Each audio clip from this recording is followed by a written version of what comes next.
নরসিংদীতে সব শেষ যে ঘটনাটা ঘটলো, দেখেন একটা নারীকে সেখানে নুরা নামে একটা লোক, সে 15 দিন আগে তার লোকজন নিয়ে তার ধর্ষণ করেছে, সেটা নিয়ে ওইখানকার ওয়ার্ডের বিএনপির নেতা আহমদ আলী দেওয়ান, এই যে নরসিংদীর মাধবদীর, তার কাছে বিচার দিয়েছে।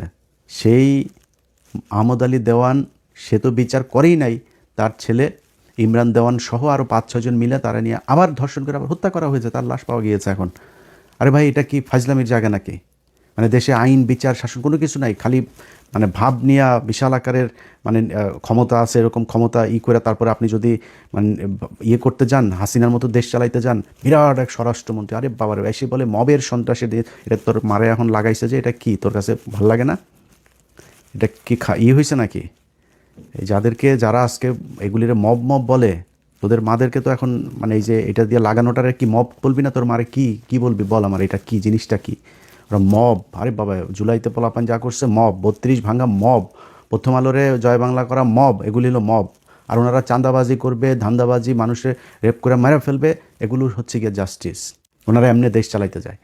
ভাই, মানুষ শেখ হাসিনার আমলে নাই এটা মনে করেন।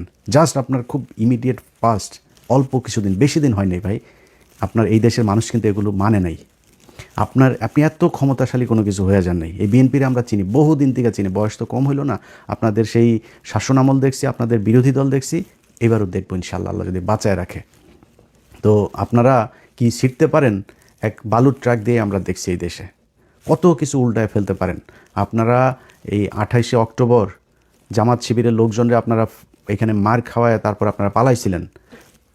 রাতে আমি নিজে বসা, এই ঘটনা তো আমার নিজের চোখে দেখা, আপনার শাপলা চত্বরের ঘটনায় খালেদা জিয়া নিজে ঘোষণা দিয়েছে যে সবাই নেমে আসো। এই আজকে চান্দা আব্বাস নামে নাই, তখনকার সাদেক হোসেন খোকা চান্দা আব্বাস, দুইটার মধ্যে ছিল গ্যাঞ্জাম, এই দুই গুতাগুতি করে এও নামে নাই ও নামে নাই। মাঝখান দিয়ে হেফাজতের লোকগুলো মার খেয়েছে। 28শে অক্টোবর 2006 জামাত শিবিরের লোকগুলো সেখানে মার খেয়েছে, ওদেরকে পিটিয়ে তারপরে লাশের উপরে নৃত্য করেছে আওয়ামী লীগ। আমরা বিএনপিতে চিনি না বিএনপি কত শক্তিশালী? আপনারা জামাত ইসলাম এখন ক্ষমতায় নাই না, ফু দিলে উড়া যাবেন। জামাত যদি ফু দেয় উড়া যাবেন আপনারা। খালি জামাত ইসলাম দায়িত্বশীলতার প্রমাণ দিচ্ছে, তারা দেশে আওয়ামী লীগ ইন্ডিয়ারে আবার ফের সেই জায়গায় আসতে দেন, এই জন্য জামাত ইসলাম চুপ করে আছে। আপনারা যদি সেই আওয়ামী লীগের মতোই করেন, জামাত ইসলাম বেশি দিন চুপ করে থাকবে না, এবং জামাত যদি চুপ করে থাকেও এই দেশের মানুষ কিন্তু চুপ করে থাকবে না, এটা মাথায় রেখেন। অতএব খুব ভালো বলি ভাই, আপনাদেরকে আমরা সময় দিচ্ছি, আমরা কিন্তু সমালোচনা এখন করছি না তেমন একটা। আমরা চাই বিএনপি 5 বছর দেশ চালাক, সুন্দর করে চালাক। বাংলাদেশ তো আর মানে একদম ফেরেস্তা দিয়ে চালানো যাবে না, চুরি বাটপারি করবেন, কিন্তু চুরির কথা শুনবেন, শোনার পরে বিচার করবেন না। সেই পুলিশরা আগের মতো করে করবেন, তারপরে আপনার চুরি করার জন্য টেন্ডারবাজি করবেন ওপেনে। আগের সেই একই সিস্টেমে দেশ চলবে, সরকার চলবে। এই জন্য ভাই 2000 মানুষ 2500 মানুষ মারা যায় নাই। অতএব খুব সাবধানে বিএনপি। গত কয়েকদিনে যদি আমরা পত্রিকার নিউজগুলো যদি খালি দেখি, প্রতিটা দিন আপনারা যা করছেন তার উপরে এসে আবার আওয়ামী লীগের লোকজনকে ছেড়ে দিচ্ছেন। এই সমন্বয়ক এরে কোপায় ওরে কোপায়, এগুলো নিয়ে নিউজও হচ্ছে না। এবং আমি খুব আশ্চর্য হচ্ছি যে এনসিপির পোলাপানগুলো চুপ। তাদের এনসিপির বড় নেতা যারা, তারা বিভিন্ন বিষয় নিয়ে কথা বলে। তাদের সমন্বয়ক মোহাম্মদপুরে একটা ছেলেরে কুপিয়েছে, এদিন মৎস্য ভবনের সামনে আরেকটা ছেলেরে কুপিয়েছে। এটা নিয়ে নিউজই, ওদের ফেসবুকে একটা পোস্টও করে নেই ওরা। এইভাবে মানে করে তারপরে চলছে। এই ফাঁকে আপনারা আওয়ামী লীগের লোকজনকে সমানে জামিন দিয়ে বের করে দিচ্ছেন। প্রতিদিন দলে দলে মানুষ বের হচ্ছে জেলখানা থেকে, শুনছি। তো আমরা চুপ করে আসছি যে কেন? আপনারা যদি ভালো মনে করেন, আপনাদের যদি সমস্যা না হয়, আওয়ামী লীগ বের হলে তো জামাতের সমস্যা না। জামাত বাংলাদেশে থাকবে, জামাতকে আপনি সরাইতে পারবেন না। জামাত যেখানে এসছে, আল্লাহ যদি চাই এটা সামনের দিকে যাবে, এবং সেটা মানুষ প্রমাণ করে দিয়েছে যে বাংলাদেশের মানুষ জামাতকে পছন্দ করে, তাদেরকে বিশ্বাস করে, তারা সামনেই যাবে। সামনে আপনারা মুক্তিযোদ্ধার চেতনার দল না, আওয়ামী লীগ কিন্তু মুক্তিযোদ্ধার মূল মানে মালিক, কিন্তু এই 54 বছরে নিজেদেরকে ওই জায়গায় নিয়ে গিয়েছে তারা। ইতিহাস পুরোটা তাদের মতো করে তৈরি করেছে। এখানে আপনি যত কিছুই প্রমাণ করতে যান, সব শেষ যেটা প্রমাণ করতে পারবেন, জিয়াউর রহমান স্বাধীনতার ঘোষণা দিয়েছিল। তো জিয়াউর রহমান স্বাধীনতার ঘোষণা, সেই ইতিহাস তো শেখ মুজিব হলো স্বাধীনতার স্থপতি, পিতা। তা আপনি সেখানে শিশু, আপনি সেই পিতার শিশু হয়ে আপনি তো রাস্তায় থাকতে পারবেন না। সো আওয়ামী লীগ থাকবে যদি আপনি স্বাধীনতার চেতনাধারী হইতে চান, আর জামাত থাকবে। সো আপনাকে ডিসাইড করতে হবে আপনি থাকবেন না আওয়ামী লীগ থাকবে। যদি আওয়ামী লীগকে নিয়ে আসেন, এটা জামাতের কোনো সমস্যা নাই। আমি আজ থেকে সেই 6 মাস আগে জামাতের আমিরের সাথে আমার এখানে দেখা হয়, আমি বলেছিলাম যে ভাই, আমি আপনার একটা বেয়াদবি না নিলে একটা রিকোয়েস্ট করবো। হ্যাঁ, কি? আমার হচ্ছে আওয়ামী লীগকে এবার নির্বাচনে আসতে দেন। উনি সোফায় আমরা দুজন পাশাপাশি বসে, উনি পা উঠে, কেন ইলিয়াস, কেন কি?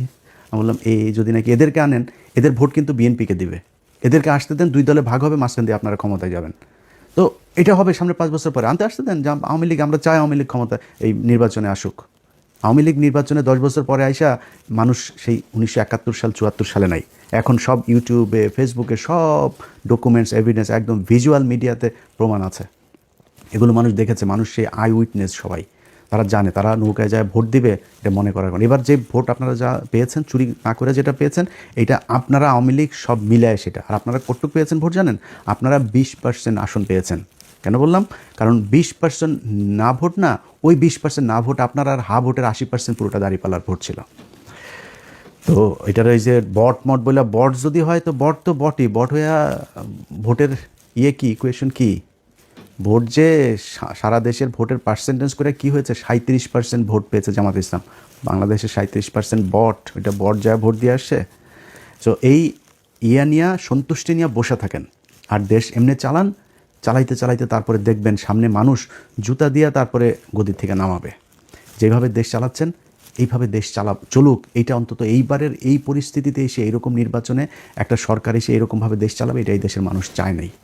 অতএব ভাই, আমরা এখনও বলছি, আপনাদের সময় দিতে চাই, আমরা আপনাদেরকে নিয়ে খুব খুব ঠান্ডা মাথায় আছি, একদম সময় দিচ্ছি, কোনো কথা বলছি না, নিজে নিজে কোনো মানে অনুসন্ধান করে কোনো বিষয় নিয়ে, কোনো নেতারে নিয়ে কোনো কিছু করছেও না, আপনাদের সুযোগ দিচ্ছে, আপনারা চালান। আমরা চাই বিরোধী দল একটা তো 2টা দল তো দেশে থাকবেই, আমরা চাই বেটার আওয়ামী লীগের চাইতে আপনারা থাকেন, জামাতে থাকতেন।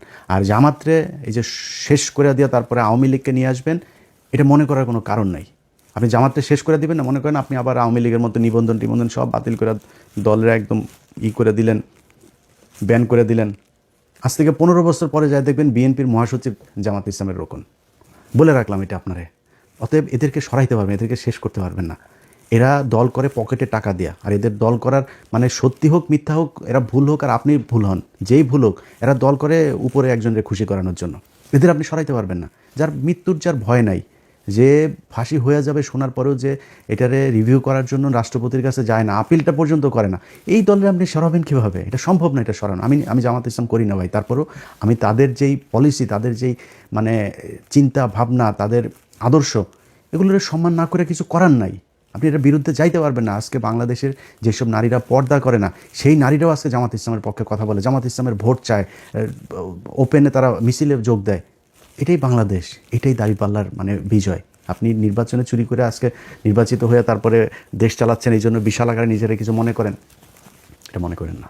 চোর বাটপারে বসায় দেশ হযরত ওমরের মতো শাসন ব্যবস্থা করবেন, এটা তো সম্ভব না। তারপরে আপনারা আপনার পাশা আপনি যা দিয়ে মনে চায় আপনারা কাটেন, আমাদের কোনো সমস্যা নাই।